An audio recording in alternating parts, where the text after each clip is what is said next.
Olá, queridos irmãos, amadas irmãs, a paz do Senhor Jesus esteja com todos vocês.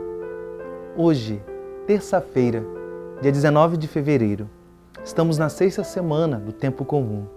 Meditaremos agora no Evangelho de São Marcos, capítulo 8, versículos 14 a 21. Naquele tempo, os discípulos tinham se esquecido de levar pães. Tinham consigo na barca apenas um pão.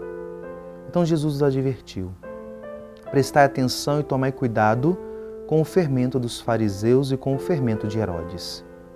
Os discípulos diziam entre si: é porque não temos pão. Mas Jesus percebeu e perguntou-lhes: por que discutis sobre a falta de pão? Ainda não entendeis e nem compreendeis? Vós tendes o coração endurecido? Tendo olhos, vós não vedes? Tendo ouvidos, não ouvis? Não vos lembrais de quando reparti 5 pães para 5.000 pessoas? Quantos cestos vós recolhestes cheios de pedaços? Eles responderam: 12. Jesus perguntou: e quando reparti 7 pães com 4.000 pessoas, quantos cestos vós recolhestes cheios de pedaços? Eles responderam: 7. Jesus disse: e vós ainda não compreendeis?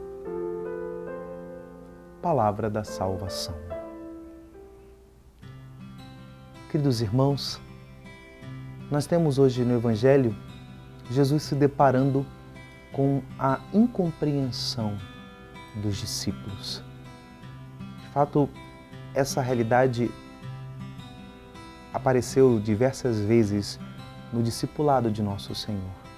Por muitas das vezes, os discípulos não compreendiam, não entendiam o que Jesus queria, as palavras do Senhor, os gestos de Nosso Senhor Jesus Cristo. Com toda certeza, havia ainda uma grande dureza no coração. E essa é uma realidade que eu e você também podemos viver. No livro do profeta Isaías diz que os pensamentos de Deus estão muito acima dos nossos. E por muitas das vezes nós não entendemos os propósitos e os desígnios de Deus. E aquilo que Deus quer nos moldar, nos formar. Essa docilidade, ela cada vez mais precisa ser amadurecida em nós. Que eu e você possamos pedir isso a Deus. E somente a palavra do Senhor, ela nos inspira essa realidade de perceber, será que eu tenho compreendido as inspirações, os direcionamentos de Deus na minha vida, na minha história, nas minhas escolhas? E aqui Jesus, nesse trecho do Evangelho, ele fala do fermento dos fariseus e de Herodes. Com toda certeza, numa receita, quando nós vamos fazer um pão, um bolo, enfim, o fermento é a menor medida. Contudo, ele tem uma responsabilidade de fazer crescer. É nítido nós fazermos, por exemplo, um pão com fermento e outro pão sem fermento. Apesar de ser uma medida pequena, nós percebemos que o pão com fermento ele cresce, ele fica, das vezes, muito mais apetecível, e o pão sem fermento ele quase não cresce, fica uma coisa muito mais simples, muito mais não tão aparente. E apesar do fermento ser uma medida que às vezes é uma colherzinha, está na receita. Aqui Jesus fala dessa realidade. Qual é o fermento? Que pode ser uma coisa pequena, pode ser uma realidade muitas das vezes simples, mas ela tem muitas das vezes o objetivo, tem muitas das vezes o poder de se alastrar em toda a nossa vida.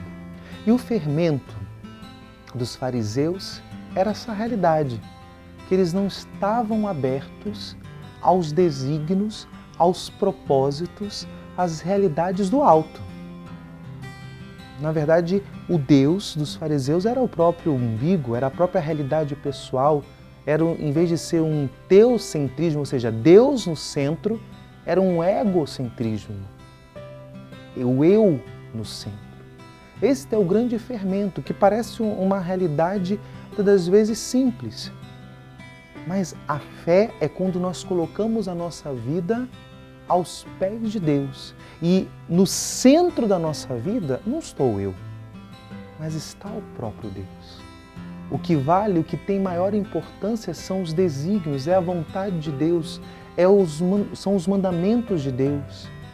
É a minha vida em Deus que é determinante para todas as outras realidades. É o amor a Deus que tem prioridade.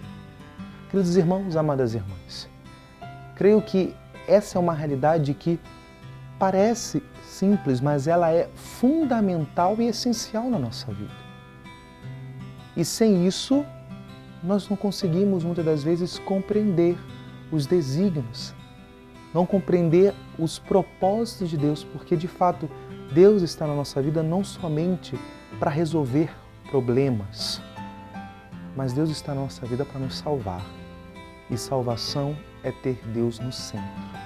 Salvação é viver a nossa vida segundo a ordem de Deus, segundo o conduzir de Deus na nossa história.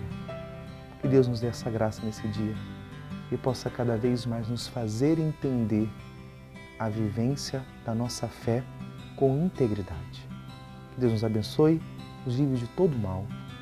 Em nome do Pai, e do Filho, e do Espírito Santo. Amém.